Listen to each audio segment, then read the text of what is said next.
더 붓다 제111회차 서일본입니다. 오늘은 여러분들 3권 93페이지 부처님과 정반왕의 재회에 대해서 살펴보는데요. 부처님 출가하셔가지고 깨달음을 얻어서 중림정사에서 법을 펴시다가요. 기원정사로 가셔서 기원정사에서 법을 펼치고 계셨죠. 중림정사는 마가다국에 있고요. 기원정사는 코살라국에 있어요. 근데 코살라국에서는 부처님 계신 샤카국까지는 그렇게 멀지가 않았어요. 그래서 코살라국이 샤카족들을 지배하고 있었죠. 그래서 샤카족들이 코살라국에다 조공을 바치면서 생활을 하고 있었어요. 그런데 기원정사에서 코살라국에서 그 기타태자가 땅을 주어가지고 수다타 장자가 거기에서 사찰을 지어주었죠. 그래서 기원정사에 머무르는데 이제 멀리 떨어져 있지 않고 가까이 왔으니까 정반왕도 좀 뵙고 싶어하고 한다 해가지고 사신들을 보내죠. 그래서 이제 정반왕과 재회를 해요. 이제 12년 만에 재회인데요. 출가한 지. 그 재회하는 부분에 대해서 오늘부터 살펴나갈 거예요. 자, 그러면 부처님께서는 불자여 더러움과 번뇌는 보고 아는 자만이 부술 수가 있다. 보지도 않고 만지지도 않는 자는 깨달을 수가 없느니라. 문제는 바로 보고 아는 것이다. 믿는 것은 아무런 의미가 없다라고 했는데 굉장히 중요한 이야기예요. 부처님이 샤카국에 가가지고 전법을 하시면서 했던 이야기 중에 하나예요. 이게 무슨 얘기냐 하면 우리는 우리 스스로 인생의 고락을 겪어본 사람이 인생의 고락에서 벗어날 수 있는 법을 배우게 된다는 이야기예요. 일례를 하나 들면 고통을 겪어본 사람이 고통을 극복할 수 있는 방법을 만든다는 이야기예요. 바로 우리가 깨달음이다라고 하는 것도 내가 느껴봐야 하는 것이지 백날 옆에서 얘기하는 거 들어서는 알 수가 없는 것이라는 이야기죠. 그러니까 여러분들 뭐 스님이 기도를 해준다, 스님이 법문을 해준다, 법문을 많이 듣고 기도를 많이 하면 여러분들 깨달음을 얻을 수 있냐라고 하면 전혀 얻을 수가 없다는 이야기예요. 왜냐하면 기도를 한다라고 하면 그 기도에 담겨있는 내용의 뜻을 알아서 자기가 느껴야 되고, 법문을 듣는다라고 하면 그 법문을 자기 것으로 만들 수가 있을 때에 또 자기가 실제로 세상을 살면서 체험을 하면서 겪은 바가 있을 때에 진정한 자기 것이 된다라는 이야기죠. 그래서 제가 여러분들한테 공부를 가르치는 법이 다른 분들은 법문만 많이 들으면 된다라고 하지만 절대적으로 아니거든요. 법문을 들으면 그래서 여러분들 제 교재는 항상 리포트가 있어요. 자기가 읽어보고 써봐야 돼요. 써서 어느 정도 익숙해 있을 때에 자기가 실생활에서 겪는 부분들이 있어요. 그때의 그 구절이 가슴 깊이 와닿게 되지요. 그랬을 때 남한테 전할 수 있는, 이야기할 수 있는, 내가 이런 어려움을 겪었을 때 난 우연치 않게 부처님 법을 공부했는데 부처님이 이렇게 말씀하셨는데 내가 겪어보니까 그렇더라. 그러니까 너도 이런 어려움을 겪었을 때는 그런 방법이 좋지 않겠냐라고 전해줄 수 있는, 이걸 포교 전법이다라고 표현을 하지요. 전할 수 있는 여건이 돼요. 그래서 우리 불교는 믿는 게 아니에요. 믿는 게 자기가 직접 보고 깨닫는 거예요. 그리고 실천하는 것이에요. 흔히들 우리 뭐 불교 믿는다라고 하지만 불교 백날 믿어도 소용이 없어요. 왜냐하면 내 아픔이나 내 행복은 누가 대신 느껴주질 않거든요. 내가 직접 느껴야 돼요. 겪어야 돼요. 뭐 어느 집에 냉면이 맛있다라고 백날 이야기해도 그 냉면 맛을 알겠느냐 하는 이야기죠. 내가 직접 가서 먹어봐야 그 맛을 알아요. 내가 직접 겪어봐야 그 이치를 알게 되는 거지요. 그래서 우리 불교에서는 믿는 게 아니에요. 보고 아는 것이에요. 흔히들 우리 불교를 믿는다라고 하는데 그건 잘못된 거예요. 부처님 믿으면 여러분들 뭐 소원 성취돼요? 원하는 거 이룰 수 있어요? 아니요. 여러분들이 스스로 만들어야 돼요. 스님이 아무리 음식을 잡숴도 여러분들 배는 부르지 않아요.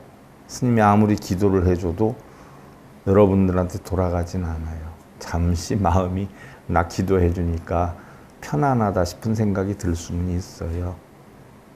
어머니가 자식을 위해서 기도를 해줘요. 그럼 그 기도 공덕이 어머니한테 갈까요? 자식한테 갈까요?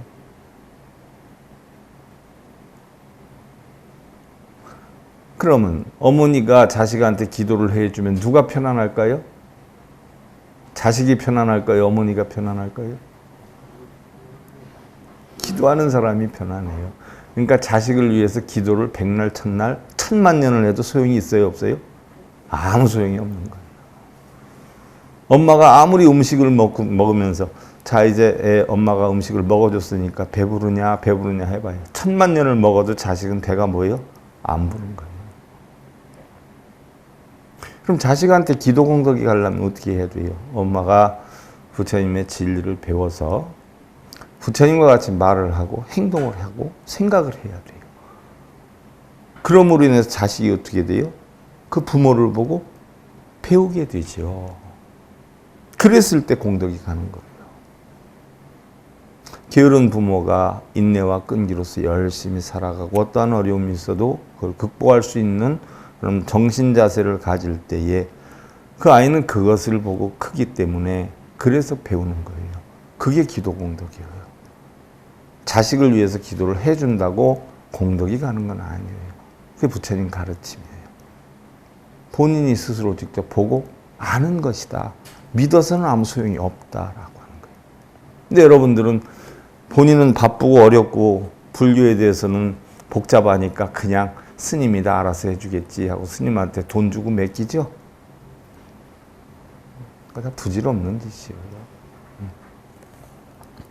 우리는 누가 보나 안 보나 피어나서 말없는 행복과 희망을 전하고 인연 따라 사라지는 한 송이의 꽃들도 부단히 자신의 할 일만 하는데 우리는 알아주고 못 알아주고를 따지고 기뻐하고 원망하며 번뇌하는 삶을 만들고 있는 건 아닌지 했어요. 자, 여러분들 생각해 보세요.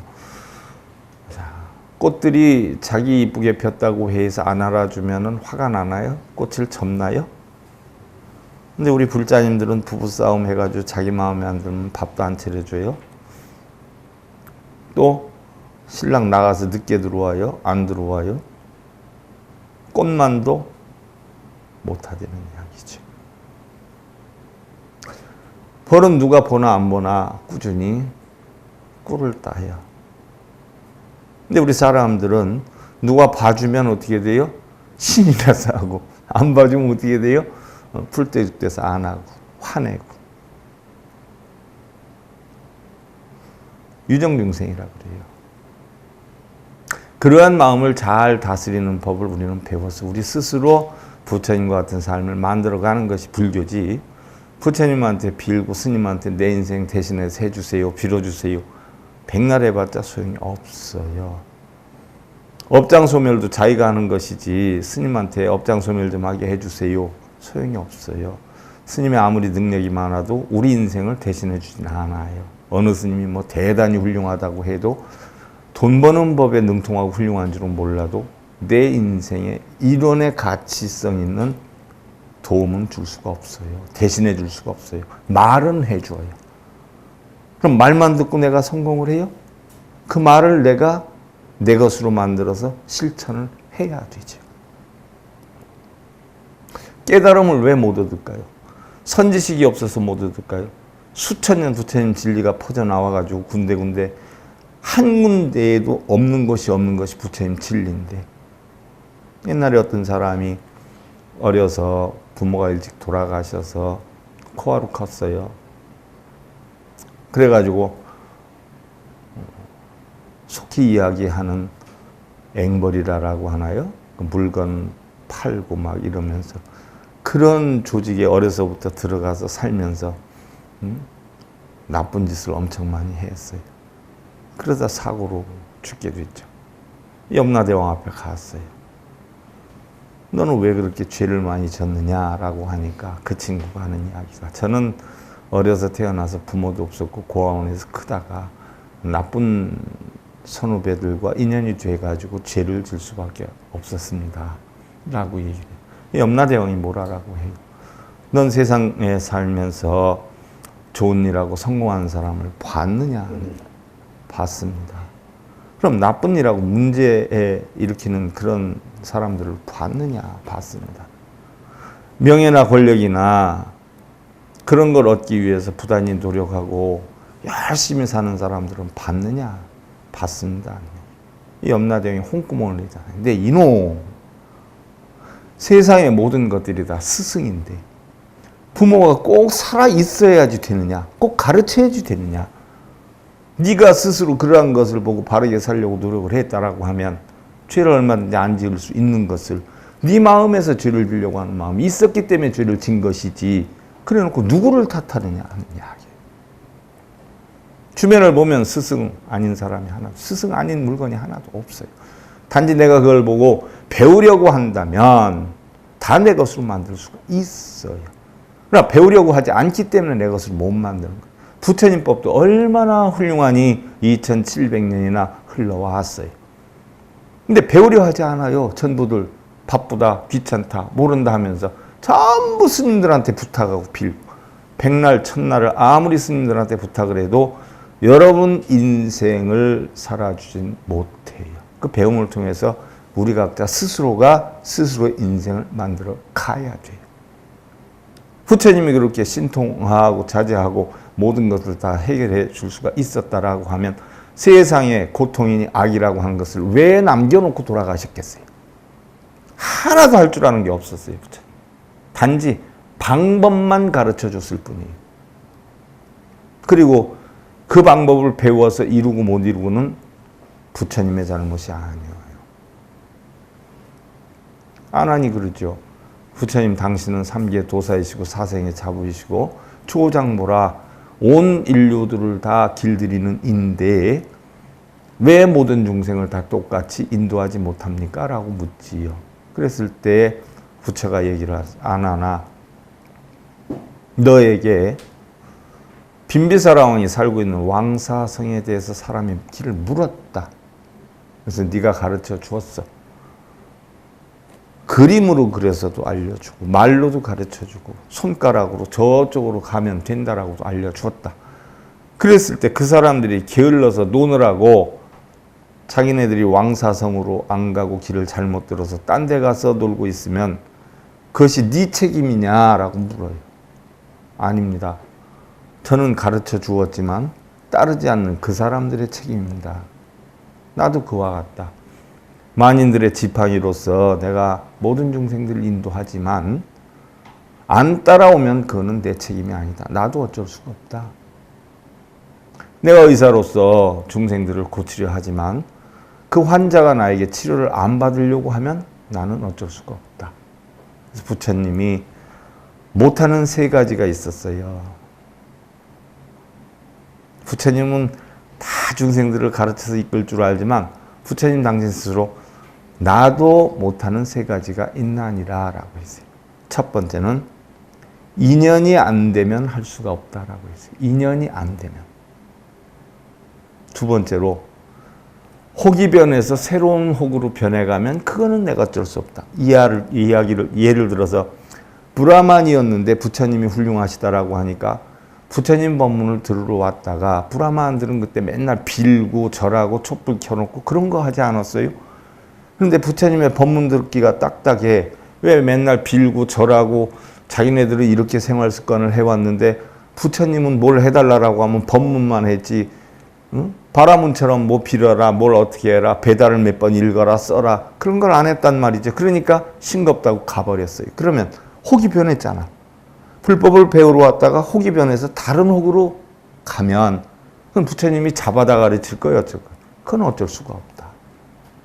세 번째로 세상에는 시와 비, 유와 무, 선과 같이 공존하는데 알고 보면 중도라 선악 유무도 없는 거지만 그 이치를 모르고 선악을 가리고 시비를 가리고 분별을 가지고 이런 여건에서 자기는 온 중생계를 다 할 수가 없다라고 했어요. 온 중생들에게 불법을 가르칠 수가 없다라고 했어요. 부처님도 못하는 게 계셨어요.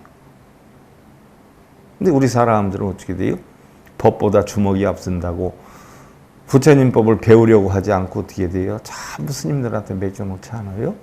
그러니까 누구 배만 불러요? 여러분들한테 복은 와요, 안 와요? 하나도 안 오죠. 결과는 하나도 없어요. 왜? 본인 만들지 않으니까. 스님들한테 부탁해가지고 시험 합격해달라고, 시험 잘 나오게 해달라고 하면 그 애기가 시험 잘 볼 수 있어요? 합격할 수 있어요? 시험 잘 보고 합격하고 안 하고는 스님 손에 달려 있어요? 본인 노력하는 여하에 달려 있어요? 본인 노력한 여하에 달려 있어요. 공부를 잘하려면 왜 스님한테 빌어? 선생님들한테 빌지. 수학 선생님, 영어 선생님한테 촛불 켜놓고 빌지. 그게 오히려 낫지. 그 얘기예요. 그냥 묵묵히 자신의 삶을 만들고 그 삶 자체에 향기를 자아내면 될 것을 자신을 이해하고 알아주기를 바라는 옹색한 삶으로 오늘을 번뇌하는 것은 아닌지. 우리는 대부분 자기 자신을 안 알아주니까 그것 때문에 속상해하는 경우가 엄청 많아요. 남편은 남편으로서 나를 뭘로 알아? 가자인데 아내는 아내로서 지가 나 사랑한다고 데려다 놓고 왜 이렇게 고생시키는 거야? 응? 알아주기를 바라면 어떻게 돼? 전부 원망심과 증오와 한탄만 생기게 되지. 세상은 여야한데 기쁘고 슬프고 즐겁고 괴롭고 하는 우리의 마음만 분주한 것은 아닌가 싶다라고 해서. 자, 세상이 아무리 분주해도 분주하고 바쁜 건 세상이 바빠요. 그걸 바라보는 우리 마음이 바빠요. 여러분들 바쁘다, 할 일이 있다, 분주해서 못 온다, 공부할 시간 없다 하는 거는 공부가 바쁜 거예요? 자기 자신이 바쁜 거예요? 근데 대부분 바쁘다고 생각하는 사람일수록 뭐예요? 한가한 거예요. 정말 바쁜 사람은 자기가 바쁘다는 생각조차 할 겨를이 없어요. 바쁘다고 생각한 그 자체가 한가한 거예요. 부부싸움 왜 해요? 속상해서 한다라고 하지요. 배부르고 등 따시고 할 일이 없기 때문에 하는 거예요. 정말 바쁜 사람은 부부싸움 할 새가 없어요. 애기한테 화낼 시간이 없어요. 애기한테 화를 내고 친구 간에 뭐가 옳다 그러다 하고 시비분별하고 부부싸움하는 사람들은 뭐예요? 상대적으로 자기 하는 일에 충실하지 못하기 때문에 그런 시간이 남는 거예요. 정말 바쁜 사람 바쁘다는 생각을 조차 할 겨를이 없어요. 자, 부처님이 가족들과 제의를 하기 시작해요. 자, 기원정사에 있을 때 정반왕이 사신을 보내죠. 9명의 시자가 이제 출가를 하게 되는데 왜 그러느냐? 그럭저럭 시다르타 대자가 깨달음을 얻겠노라고 카빌라바스투를 떠난지, 카빌라바스투는 카비라고 기어요. 12년이라는 세월이 지났는데 붓다의 고향이며 샤카족의 수도인 카빌라바스투에서 그리 멀지 않은 기원정사의 태자 시다르타가 걸어서 가면 코살라우까지 한 하루 이틀 정도 걸렸다고 그러죠. 근데 거기에서 중림정사가 있는 마가다구까지 가려면 일주일에서 열흘이 걸렸다라고 해요. 가까이 있는 거죠. 말 타고 가면 얼마 안 먼 거리예요. 태자 시다르타가 깨달음을 얻고 부차가 되어서 법을 전하고 있다는 소식을 들은 정반왕은 수도다나 왕이죠. 흰쌀밥 왕이어요. 놀라움과 기쁨을 감추지 못하고 이제는 하루빨리 카비라구로 돌아와서 태자로서의 본분을 다하기를 손꼽아 기다린다. 자, 아무리 깨달았다라고 하더라도 정반왕의 마음속에는 뭐가 있어요? 자기의 대를 이어서 나라를 다스렸으면 하는 마음뿐이 없었어요. 그래서 마음이 조급해가지고 말을 가장 잘 타는 군신 9명을 선출을 해서 부처님이 계신 기원정사로 보내게 됐어요. 근데 9명의 시자가 전부 뭐예요? 부처님한테 가가지고 부처님을 모셔오라는 어명을 받고 갔는데 부처님을 모셔오기는 고사하고 부처님하고 반갑다라고 앉아서 대화를 하다 보니까 9명이 전부 뭐에다 출가를 했어요. 출가를. 부처님 법이 얼마나 대단하면 출가를 했어요. 그러니까 아버지가 어떻게 돼요? 속이 탔죠. 그래서 가장 시다르타가 출가하기 전에 친구이기도 했고 시다르타를 시봉을 했던 그런 신하인 우다이를 보내게 되죠. 근데 혹시 또 우다이도 마찬가지로 그 9명의 시자와 같이 돌아오지 않을까봐 등에다 크게 써서 보냈어요. 뭐라고요? 귀래라고. 속히 돌아와라 해가지고 무슨 일이 있어도 돌아와라 해가지고 등에다 크게 시다르타도 보고 주변 사람들이 다 보게끔 그래서 귀래라고 등에다 크게 써가지고 보온했어요. 그래서 우다이가 기원정사에 이르러서 부처님을 뵙고는 아버님의 서신을 전하게 됐죠. 태자마마 저는 우다이입니다. 태자님이 카비라바스투를 떠나신 지 벌써 12년이라는 세월이 흘렀습니다. 여기 수도다나 왕의 서신이 있습니다. 자, 미리 짚고 넘어갈 부분이요. 자, 부처님의 경전에 보면 라후라가 업보 또는 장애물 이렇지 않아요? 7살에 출가를 했다라고 하는 경전이 되게 많아요. 그럼 좀 언어도단이지요? 왜요? 부처님이 몇 년 만에 돌아왔어요? 12년 만에 돌아왔어요. 그러면 라우라를 낳고 일주일 있다가 출가를 했는데 그럼 라우라는 2년에 1살 먹었나요? 그러니까 경전에 보면 군데군데 뻥이 너무 많아요. 경전 그대로를 믿으면 안 돼. 그러니까 저는 있는 그대로를 써라는 거예요. 판단은 물론 여러분들이 하세요. 그럼 태어나서 출가를 해서 12년 만에 돌아와요. 그리고 이제 라우라를 출가를 시키는데 그러면 다들 7살에 출가를 해야 했다라고 해요. 그러면 몇 살에 출가를 하게 되는 거예요? 그렇게 되는 거예요. 부처님이 중생들을 위해서 45년을 설법했다라고 하는데 성철 큰 스님도 그렇고 법정 스님도 그렇고 다 49년을 설했다라고 해요. 그것도 뭐예요? 거짓말이에요. 29에 출가해서부터 따져서 49년이지 출가해서 6년 고행 끝에 35에 깨달음을 얻어서 80에 돌아가셨으니까 중생들에게 법문을 몇 년 했어요? 45년을 한 거예요. 좀 더 확실하게 여러분들 알아야 돼요. 승려들 간에 부처님을 더 훌륭하게 만들기 위해서 과장되게 표현하는 것들이 굉장히 많아요. 뭐 사실 뭐 몇 년이냐 그게 중요한 건 아니에요. 하지만 바르게 알고 넘어가자는 이야기죠. 우다이 대신이여 참으로 오랜만이다. 적지 않은 세월이 지났는데도 그대는 여전하구려. 그래 궁궐의 식구들은 다 잘 있지요. 예 다행히도 카비라바스투의 사람들은 다 잘 있사옵니다. 태자께서 떠나신 뒤 한동안 슬픔에 잠겼었는데 이제 붓다가 되셨다는 소문에 모두들 기쁨으로 가득 차 있습니다. 그리고 지난번 태자님께서 마가다국의 중림정사에 계시다는 소식은 들었지만 그것은 너무도 멀고 또한 국경을 넘어갔어야 돼요. 약 3나라의 국경을 넘어가야 마가다국에 도착을 했어요. 그래서 거기는 안 갔던 것이에요. 또 많은 나라들의 영토를 지나야 하는 문제로 안타까워했는데 그래도 이제는 좀 더 가까운 기원정사에 계신다 하니 모두들 기쁜 마음으로 태자님을 배울 날만 손꼽아 기다리고 있습니다. 자, 부왕께 방문한다고 전해주시. 이제 가겠다라고 약속을 해요.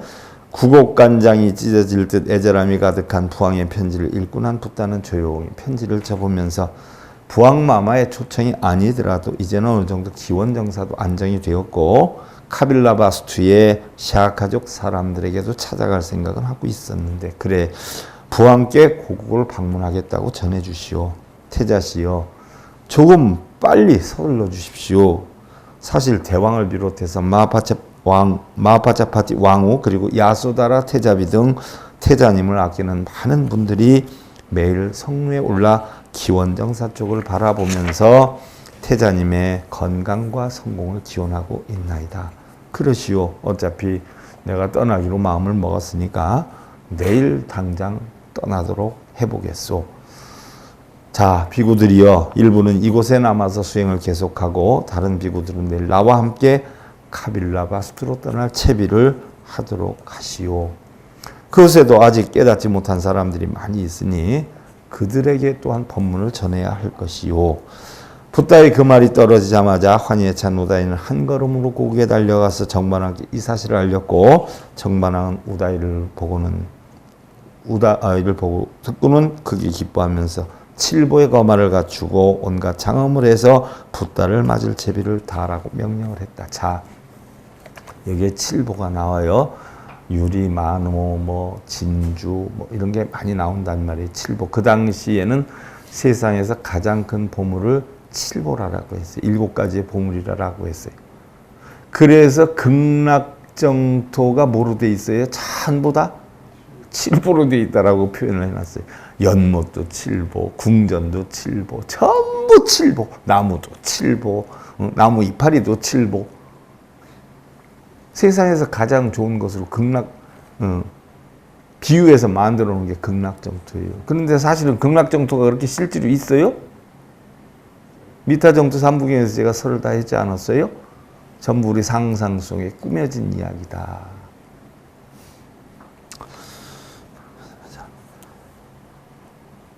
그리고 태자 시다르타가 붓다가 되어서 돌아왔다라고 했는데 정반왕과 재회를 하죠. 이 세상 최초의 대왕이신 마 삼마다의 피를 받고 하늘이 선택한 민족에 샤카족에 태자로 태어나 온갖 부귀영화를 다 버리고 떠났던. 자, 온갖 부귀영화를 태자는 다 버리고 떠났는데 우리 불자들은 부처님한테 뭐 해달라고 그래요? 부귀영화 이루게 해달라고 한단 말이에요. 부처님 부귀영화 다 뭐라고 그랬어요? 버리라고 그랬죠. 심지어 자기 자신도 버리라고 그랬죠. 그런 양반한테 뭘 맨날 사업 잘 되고 자식 잘 되고, 부처님이 안 살아 계셨기에 망정이지 살아 계셨다라고 하면 뭐예요? 맨날 주장자로 불자들 머리통 구멍 다 났을 거예요. 쓸데없는 짓 하지 말고 가서 낮잠이나 자라고. 근데 그러고 다녀요, 다들 전에. 전륜성왕이 되어서 샤카족을 천하제일의 반석에 올려놓을 수 있다고 예언받았던, 처음에 뭐예요? 전륜성왕이 되거나 깨달은 부처가 될 수 있다라고 해가지고 예언자들한테 예언을 들었단 말이죠. 그죠? 그러나 왕위도 처자식도 민족의 기도마저 버렸던 사람. 어떻게 보면 부처님이 대단히 훌륭할 수 있지만 가정적으로 우리 요즘 시대의 보살님들이 볼 때는 뭐예요? 무능한 남편, 무능한 자, 아버지로서 자격이 없는 자, 쫓김을 당하는 자. 그렇잖아요? 근데 왜 그런 무능한 사람한테 뭘 해달라고 맨날 빌어? 아무것도 할 줄 아는 게 없었던 사람한테?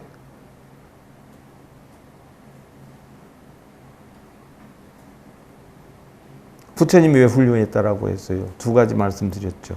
세계 최초로 비는 거 없이 자기의 인생은, 자기의 모든 것은 자기 이성과 의지와 노력으로 만든다는 거.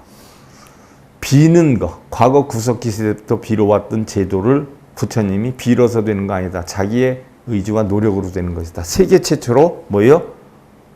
자신의 의지를 전한 사람. 그래서 훌륭한 거예요. 둘째로 계급사회를 타파했다라고 했어요. 카스트 제도, 사성계급 제도를 타파한 자다. 그래서 부처님이 훌륭한 거지, 부처님이 요술을 잘 부르고 마술을 잘 부르고 여러분들 소원성취를 잘해서 훌륭한 거 아니에요? 그러니까 소원성취를 위해서는 부처님한테 절대 빌어서는 뭐예요? 아니 되는 거예요. 그럼 우리 불교인이다라고 하면 뭐예요? 부처님 가르침대로 자기가 만들어야 돼요. 빌어서 만들려고 해서는 아니 돼요. 자기가 스스로. 그리고 왜 훌륭하든 훌륭하지 않든 부처님을 따랐느냐? 불교의 가장 핵심 뭐예요? 청정심이에요. 청정성. 거짓을 못했기 때문에. 그래서 훌륭했던 거예요. 부처하면 뭐예요? 거짓을 안 하는 사람이잖아요. 청정한 사람이잖아요. 텅텅 비운 사람이잖아요. 그러면 부처님 법을 따르는 불자다라고 하면 머리 깎고 승복을 입으면 적어도 뭐예요? 거짓을 하지 않아야 돼요. 근데 마치 자기가 무슨 업장 소멸을 해주고 소원 성취를 이루게 해주고 기도하면 다 될 것 같이 하는 건 전부 뭐예요? 다 부처님 가르침 위반한 거짓말이에요. 세계에서도 그랬죠. 그 전에 불가사의한 일들이 많았잖아요. 뭐 수저를 휘기도 하고 뭐 이렇게 해서 뿔장으로 장력으로 빠뜨리기도 하고. 그러니까 세계적으로 그랬잖아요. 정말 그런 힘이 있으면 세계적으로 그거를 양성화해서 정말 인류에게 도움을 주게 하겠다. 그러니까 그런 능력이 있는 사람들은 과학적, 의학적으로 다 테스트해가지고 실질적으로 도움이 되게끔 적극적으로 세계적인 차원에서 지원해 줄 테니까 다들 와라라고 하니까 몇 명이 왔어요? 단 한 명도 오지 않았어요. 그러니까 전부 다 뭐예요? 거짓말이었던 거예요. 그러니까 무슨 스님이 무슨 능력이 있다 어쨌다는 게 전부 다 알고 보면 뭐예요? 다? 거짓말이에요. 한 개도 믿어서는 안 돼요. 왜 그런 능력들이 많은 스님들이 장차관을 못할까요? 마음 비워서 못할까요? 무속인들, 철학인들 어떻게 하면 잘 살 수 있다 어마어마하게 이래요. 왜 자기는 대통령 장관을 못할까요? 자기 식구들은 왜 못 만들까요? 중이 제 머리 못 깎아서 못할까요? 중이 제 머리 잘 깎아요. 옛날에는 안 됐죠. 긴 칼날로 깎았으니까. 근데 요즘 자동 면적이가 잘 깎아줘요. 왜 중이 제 머리 못 깎아요? 무속인들이 자기 점 못 봐요? 무능한 거죠. 어느 누구의 말도 뭐에 믿어서는 아니 되는 거예요. 그게 부처님 가르침이에요. 어느 누구도 믿지 말아라. 그러나 왕위도 처자식도 민족의 기대마저 버렸던 사람 시다르타가 지금 카빌라바스로 돌아오고 있었다. 비록 민족의 수건인 전륜성왕은 아니더라도 세상이 열린 일 아무도 성취한 바가 없는 정각을 이룬 붓다가 되어서 샤카족의 위대함을 천하에 떨치면서 카빌라국의 국민들도 시다르테자가 대도를 이룩해 해서 일천여의 제자들과 함께 돌아온다는 소식을 듣고는 길을 닦고 꽃을 뿌리고 아름다운 여인들을 길가에 도열하며 이웃나라에까지 수없이 많은 사람들이 금요한의 행렬을 기대하고 있었는데 멀리서 천천히 붓다의 행렬이 보이기 시작을 했는데 남루한 옷에 맨발로 거린이 들고 다니는 밥그릇 하나 들고 이렇게 쏘고 있어요. 여기에서 중요한 게 있어요. 여러분들 경전을 보면 어느 경전이든지 38,000의 비구와 깨달은 선지식과 또 25,000의 비구와 15,000의 비구와 대중들이 모여 있었다라고 경전에 나와 있어요. 단 한 개도 믿어서는 아니 돼요.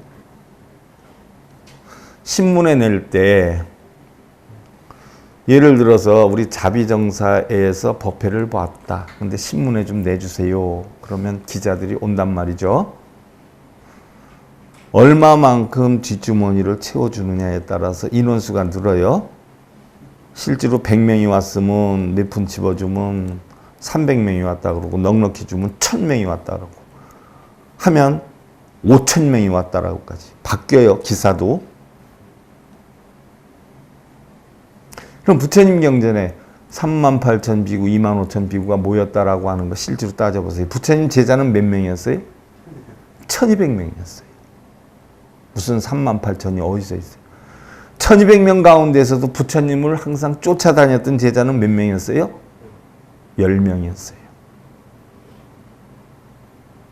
1000명의 제자가 왔다는 것도 뭐예요? 다 과장된 표현이에요. 그 당시에 바라문들이 2000만이었을 때 부처님 제자는 1250명이었어요. 그것도 들락달락 했을 때 1000명도 안 남았고 후세에 다 만들어 놓은 이야기예요. 그대로 믿어서는 아니 돼요. 대승불교 운동이 일어나면서 부처님을 더 훌륭하게 만들기 위해서 다 꾸며낸 이야기들이에요. 그때의 정확하다라고 볼 수는 없지만 그때의 학문을 전공하는 분들은 부처님 제자가 1200명이었지만 실질적으로 부처님이 포교하러 다닐 때 쫓아다닌 제자는 10여 명에 지나지 않았다라고 이야기를 해요. 왜 그러느냐? 만약에 부처님이 정말 훌륭해서 여기저기서 법문을 들어 그렇게 온다라고 하면 부처님이 왜 인도에서 전역을 맨발로 다니고 심지어 이웃나라까지 가면서 전법을 했겠냐는 이야기예요. 그냥 앉아서 어디서 법문한다라고 하면 무지하게 몰려들 텐데 왜 쫓아다니면서 일일이 마을에 탁발 다니면서 몇 사람 모였으면 거기서 법문을 하고 또 몇 사람 모였으면 거기서 법문을 하고 왜 쫓아다니면서 했겠냐는 얘기예요. 무슨 얘기인 줄 아시겠어요? 그만큼 바른 법을 펴는 것이 예나 지금이나 힘들어요. 기도하고 여러분들 소원성 채주겠다 그러면 인산인해를 이루죠. 그 거짓말에 현혹돼서. 그런데 바른 법을 피우면 어떻게 돼요? 없어요. 그래서 달마대사도 신도가 없었어요. 경학큰 선생님도 불자 없었죠. 거기에다 비유해서는 안 되지만 그런 거에 비하면 일본인은 불자들이 많은 거예요? 적은 거예요? 무지무지 많은 거예요. 무지무지. 바른 법을 펴는 데는 불자들이 없어요. 왜? 이득이 당장 눈에 보이는 어리석은 근기자들은 눈에 보여야 믿죠? 근데 눈에 보이는 게 있어요? 없어요? 없단 말이죠. 시간이 오래 걸려요. 공부를 해서 깨달음을 얻어서 하나하나 쌓으려면 적어도 오래 걸려요. 이론은 금방 터득을 해도 실질적으로 행위나 습관까지 바뀌려면 그래 쉽지 않은 거예요. 그런데 아미타불 10번만 하면 돼. 대단한 신통도량이야. 여기 와서 기도하면 한 가지 소원은 이루어져 하는 데는 어떻게 돼요? 시도 때도 없이 몰리죠. 이루어지긴 뭘 이루어져요. 우연찮게 던진 돌멩이 깨구리 맞아 죽는 격이지. 거기 가서 안 해도 뭐예요? 일어날 놈은 다 일어나고 아무리 가서 다녀도 못 일어날 놈은 못 일어나는 거예요. 원인에 의한 결과가 오는 거예요. 원인에 의한 결과. 어떤 원인을 만드느냐에 따라서 결과가 일어나는 거지. 비는 거 많이 하면 비는 거 잘하지. 비는 거 많이 한 사람은 뭐예요? 형제들이나 부모나 친척 가서 뭐예요? 전부 구걸한단 말이에요. 뭐 좀 빌려주세요. 네. 뭐 좀 도와주세요. 네. 비는 사람 절대 가까이에서는 안 돼요. 그 뜻대로 안 해지면 화내죠. 짜증내죠. 그게 심해지면 뭐예요? 욕하고 폭행하고 그래요. 그게 심해지면 어떻게 돼요? 칼로 찔러요. 그래서 옛날 동국대 초대 청장이었던 백성국 박사는 절대 불교에서 빌지 말아라. 그게 도둑과 강도의 시작이다. 라고 했어요. 비는 거 절대로 하지 말아라. 비는 사람은, 구걸하는 사람은, 남한테 부탁만 하는 사람은 남한테 해를 끼치는 사람이다. 그래서 부처님은 절대 못하게 했죠. 우리나라 불교가 99%가 다 빌고 있죠. 그래서 제가 맨날 통탄합니다. 한탄합니다. 참고로 하시고요. 걸사의 모습으로 바루를 들고 맨발로 부처님이 나타나셨어요. 이제 정반왕과 카빌라 바스투의 국민들이 반응이 어떻게 나올 건지는 우리가 다음 시간에 살펴보는 걸로 하고요. 더붓다 제111회차 서일본이었습니다. 감사드립니다.